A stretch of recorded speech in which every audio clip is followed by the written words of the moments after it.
برم مدرسه چون بعضی فرمام ناقصه. چی گفتم؟ به کنار عکسو ببین. تو رو خدا چقدر زشتم ولی بچم. ببین ما میشستیم خب روی اون صندلیا تا صبح غیبت میکردیم. هی فردا مسابقه داریم.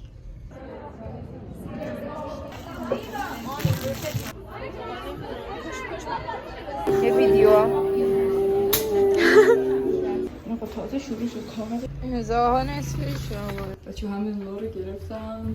بچه ها مثل که باید کم کم شروع کنم به استرس گرفتن. قرار مثل کنکورم چون استرس ندارم خراب کنم احساس بکنم. شکوفه ها را فردا تفاهم من درست نکردم. پاورپوینتم اینا فیلم بگیرم.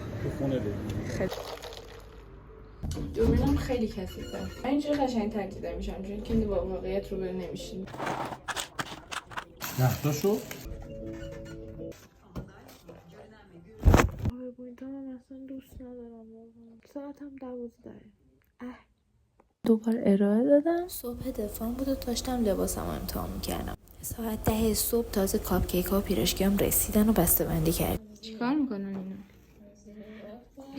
کاش مقنعه سر نمیکنیم. یک نفر دفاع کرده اینجا. امروز خورشید گرفتگیه. میدونی چرا نگار؟ گرفتگیه چون که خورشید سوپرنچرال دیگه برای همیشه با دانشگاه خدافظی کرد. درصد 1.5% هارد استونی که آبیه هسته. استاد که برگشت گفت که چیزه انصافا ارائه داد. میگفت قبل امتحان مثلا ریاضی هندسه سمیرا میاد یه سوالایی میپرسه. آدم میگه این چقدر اسکله این چالش نیست. بعد میره امتحان مثلا 20 میگیره. بعد میگم کلا یه جوریه. من الکی بخوام ادای با اعتماد به نفس در بیارم خیلی خوب در میارم. داشتیم میمندیم خونه یه ماشین خورد به جلوم چپ کرد.